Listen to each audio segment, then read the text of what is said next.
Hello everyone, welcome back to the channel. My name's John.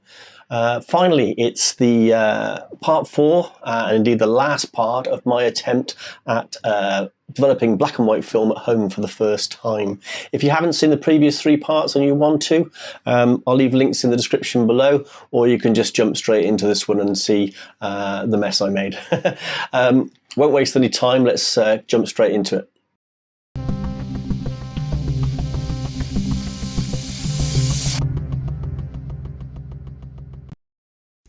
Before we go into what I actually did, because this part has to take place in total darkness, I can't show you, apart from which I wanted to practice anyway. This is what I'm attempting to do when I'm actually inside the light-proof bag, basically using a modified bottle opener to prise open the film canister and then obviously get that wound onto the foot spools for developing.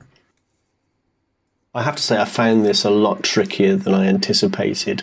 I had a few practice goes with this dummy film that I've got in the light, and then tried to do it a couple of times with my eyes closed.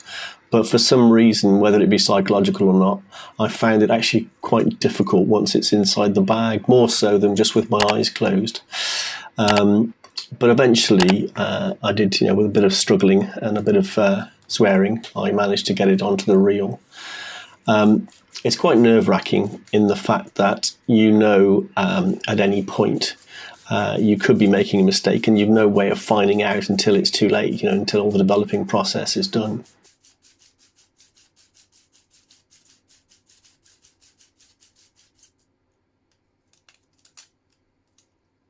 So once it's on the roll, this spool is left attached to the end, so we can cut that off. Like I say, I didn't bother with this. This is just a dummy roll for practice. So let's just get that off the spool and into the bag.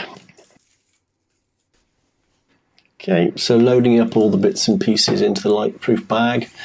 Hopefully not forgetting anything, because once the canister's open, we can't let any light in.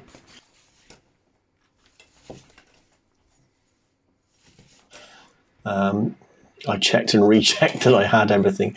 The lid that I've just shown you there, I don't think I really needed that inside, but better to have it than not. Zip up the bag then, make sure it's all secure,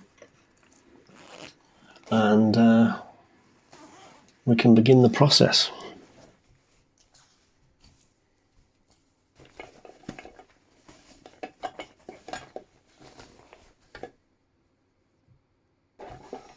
Now it occurred to me as I was doing this that you watching my hands moving around inside a bag isn't exactly exciting, but neither is looking at my face had you been in the room with me. If you've ever wondered what you look like while you're trying to do this, it's this gormless look that I've got on my face here.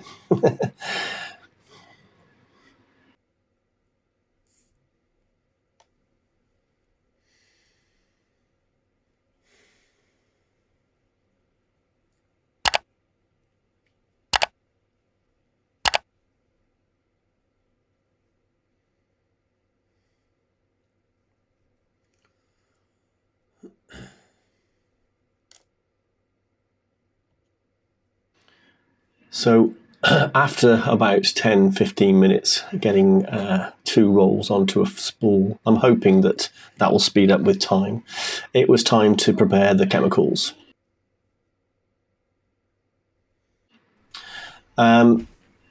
Full disclosure, I've made a silly mistake in a moment, and I'll leave you to spot what it is, but developer first. If you haven't seen the previous videos, I bought the Infosul starter pack from Ilford, so everything is pre-measured. All I've got to do is obviously concentrated versions of the chemicals.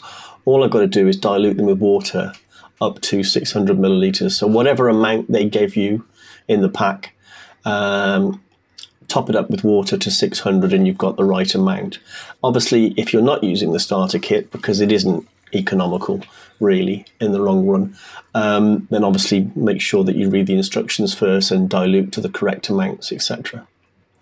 But yeah, certainly nice and simple to start off with this way. What I didn't film here was I actually measured the temperature of the water. It needs to be around 20 degrees, which is Celsius, obviously, which is not too difficult to get tap water to that temperature. I didn't require any heating or anything.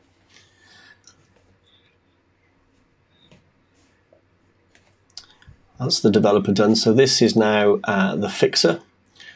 And this is where those who are more familiar with this process will realise that I've got the wrong order.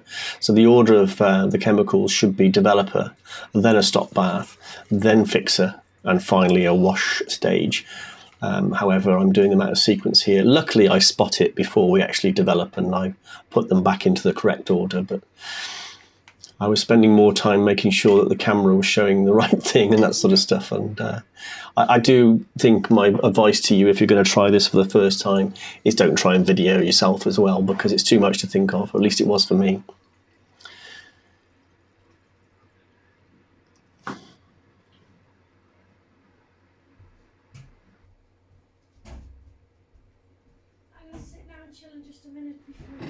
Another tip for you, I think, in future, I'm going to label my jugs so that it's easier, because the developer and the fixer actually look pretty much identical. Nice smell off the fixer though, or at least it's a nice smell to me.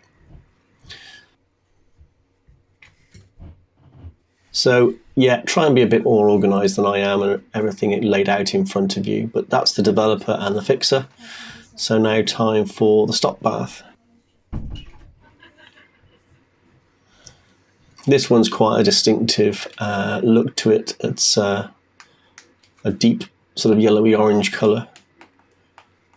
It did occur to me it looked a bit like a urine sample, but I think if your urine sample looks like that, then you should really visit the doctor.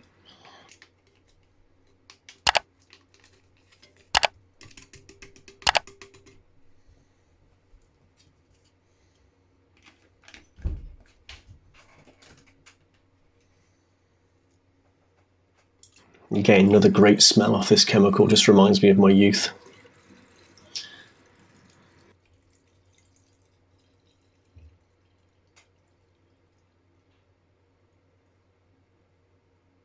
The last chemical then is the fixer. I don't need to measure that one out, it's only a tiny amount.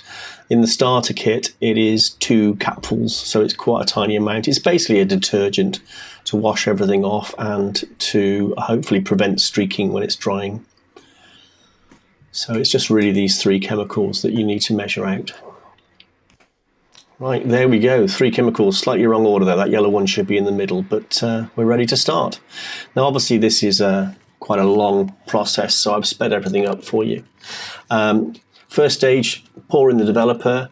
I'm on my phone. What I'm looking down at is an app on my phone that I mentioned in a previous video. I'll put a link to it in the description below, but basically it's an app that just tells you everything as you go along, how long to put things in for, what temperature they should be, how long they need to be in there, how long you need to agitate, which is basically the process that I'm using just to prevent any sort of air bubbles, making sure the chemical coats everything.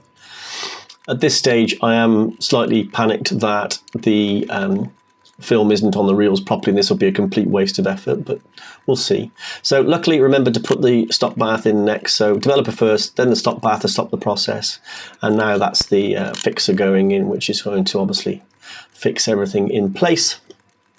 And then finally the detergent wash.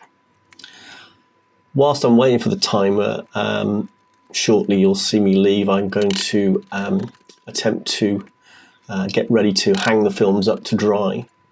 Again, I've seen many people do different things with this, but I found it actually quite tricky. I used a coat hanger and it just didn't want to hang straight or anything like that. So for future, I'm going to get a sort of a proper rack that I can actually hang things off. So that's finally, it's the wash. I'm just filling it up with water and rinsing everything off to start with, just to get all the chemicals out, and then I'll do the actual wash with the 2 capfuls, as I say to you.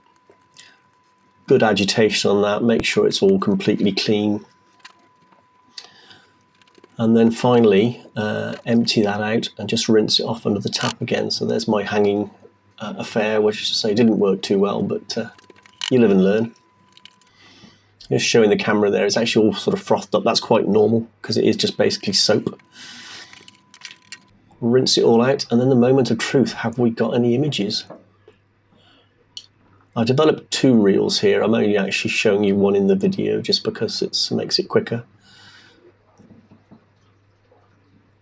Can't actually see anything as yet, but just making sure everything's rinsed off. And then let's have a look. Now normally to take the film off the reel, what I would do is give it a twist to open it up to make it a bit easier, but my hands were slippy and so was the reel, so I gave up in the end and just pulled the reel off.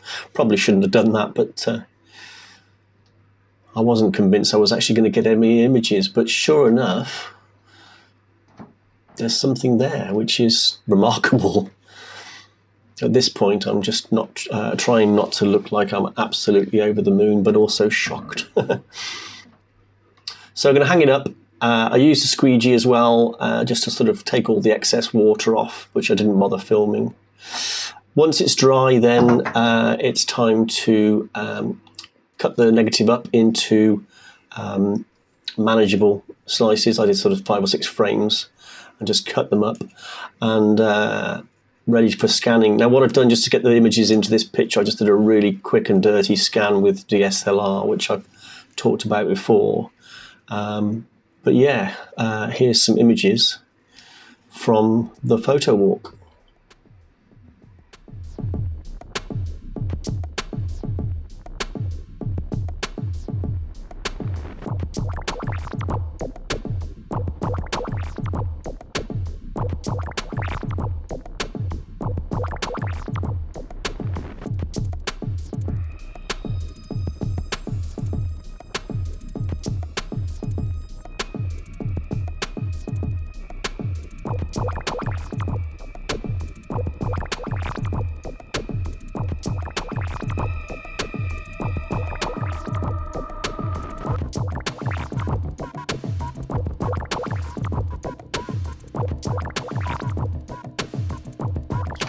So there you go, guys. I hope you enjoyed that. I hope you enjoyed the series.